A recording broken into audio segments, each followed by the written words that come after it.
Hello and welcome dear students to my channel Ma'am की पढ़ाई. I am your teacher Shubhi Malviya and today we will start the first chapter of the geography, the earth in the solar system. The sun shines during the day. In the night the sky is dotted with numerous bodies that shine and twinkle.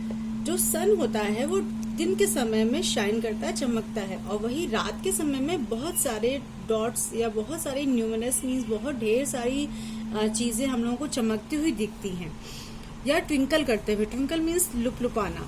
The moon also appears at night. रात में चांद भी दिखता है. All these bodies appear to us hanging up in space which the ancient people called heaven. पहले के समय में जो लोग जिस चीज को हेवन या स्वर्ग बोलते थे वही स्पेस है. ये सारी चीजें वहीं पर हैंगिंग मीन्स लटकती हुई सी दिखाई देती हैं.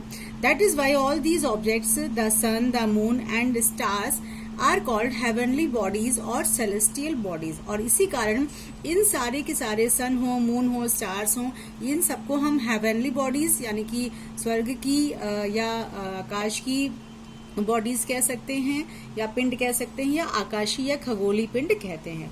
Our own earth is also a part of this system and thus it is also called a heavenly body or a celestial body. और इसी वजह से हमारी जो अर्थ है वो भी वहीं पर है और इसे भी celestial body या खगोली पिंड कहा जाता है. The sky in fact is part of the universe which is a vast limitless expanse called space that includes billions of celestial bodies. और जो ये स्काई है ये हमारा लिमिटलेस एक्सपेंस बहुत ज्यादा बड़ा है. इसकी कोई भी लिमिटेशन नहीं है, कोई आप समझ नहीं सकते कि कितना बड़ा है ये. और इसमें बिलियंस ऑफ सेलेस्टियल बॉडीज हैं, मीन्स अरबों इस तरह के खगोली पिंड या आकाशीय पिंड होते हैं. We still do not have the correct estimate about the shape, size and origin of the universe. और हम लोगों को अभी भी इतनी सर्च, इतनी खोज के बावजूद ये नहीं पता है कि एग्जैक्टली हमारा जो पूरा ये यूनिवर्स है जहाँ ये सारे के सारे प्लैनेट्स रहते हैं या स्टार्स या मून्स या सन रहते हैं, इन सब का एग्जैक्टली पूरे इस यूनिवर्स का शेप क्या है, साइज क्या है, या वो कब उसका ओरिजिन हुआ, कब वो शुरू हुआ. The most widely accepted theory about the origin of the universe is the Big Bang theory, which states that the genesis of the universe was about 15 billion years ago with a single cosmic explosion or a Big Bang. लेकिन इतने सब के बावजूद हम लोग सिर्फ एक theory को मानते हैं, that is called the big bang theory, जिसमें एक छोटे से सिंगल कॉस्मिक एक्सप्लोजन के थ्रू को माना जाता है, जिसके कारण ये यूनिवर्स का जन्म हुआ था. और ये 15 बिलियन ईयर्स अगो यानी कि लगभग 15 अरब साल पहले ऐसा हुआ था, हमारा यूनिवर्स बना था. The universe includes countless stars that form huge clusters in various shapes called galaxies. और जो हमारा यूनिवर्स है इसमें अनगिनत तारे हैं जो कि अलग अलग क्लस्टर में, ग्रुप में रहते हैं, झुंड में रहते हैं और अलग अलग शेप में होते हैं.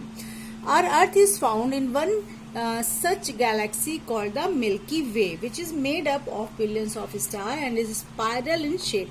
और हमारी जो अर्थ है वो मिल्की वे में पाई जाती है, जिसमें मिल्की वे का जो शेप है उस शेप को स्पाइरल के शेप में माना गया है. स्पाइरल का मतलब होता है, आप कह सकते हैं कि सांप के आकार का या ऐसे घुमावदार आकार का. The Earth belongs to the family of our Sun, which is an ordinary star in the Milky Way. और अर्थ उस मिल्की वे की फैमिली का एक पार्ट मानी जाती है जिसका हेड सन है.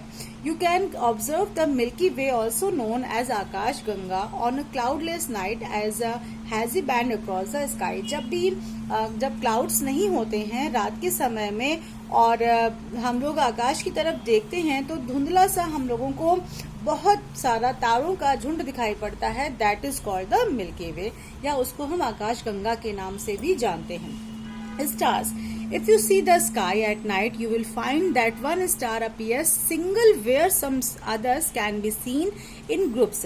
और स्टार्स को अगर हम लोग देखें रात के समय तो कभी कभी कोई एक भी दिखाई पड़ता है और कभी कभी हम लोगों को बहुत सारे ग्रुप में भी स्टार्स दिखाई पड़ते हैं. Groups of stars forming a particular pattern are called constellation. Means जब ग्रुप में जब स्टार होते हैं और वो कुछ एक डिजाइन बनाते हैं. कभी कभी हम लोग रात में अगर छत पर लेटे हैं तो देखते हैं कि कुछ स्टार कोई सांप का, कोई मछली का, कभी कोई भालू का, इस तरह का शेप बनाते हैं, कोई चिड़िया का, कोई पतंग का. तो that is the group which is called the constellations. इसको कॉन्स्टिलेशंस कहा जाता है, यानी कि तारों का समूह. One such constellation is a group of 7 stars which is called सप्तऋषि. और इसी तरह का एक ग्रुप है जिसे सप्तऋषि के रूप में नाम से हम लोग जानते हैं.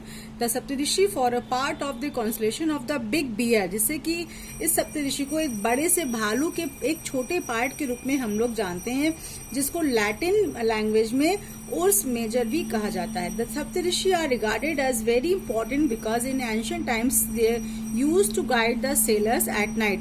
सप्तऋषि बहुत इंपॉर्टेंट माना जाता है क्योंकि इन सप्तऋषि का यूज सेलर्स करते थे रात के समय में अपने रास्ते को ढूंढने के लिए. सेलर्स मतलब नाविक.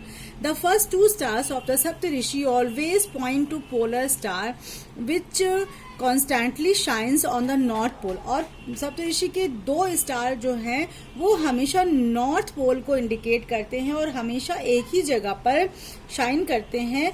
दस when one direction the north was found it was quite easy to know the other 3 direction. और जब एक नॉर्थ डायरेक्शन नाविकों को मिल जाता था तो और 3 डायरेक्शन उसी के हिसाब से ढूंढना उनके लिए ईजी होता था. Like the Saptarishi there are many other constellations in the sky. और सप्तऋषि की ही तरह बहुत सारे कॉन्स्टलेशन यानी कि तारों के समूह हमारे आकाश में पाए जाते हैं.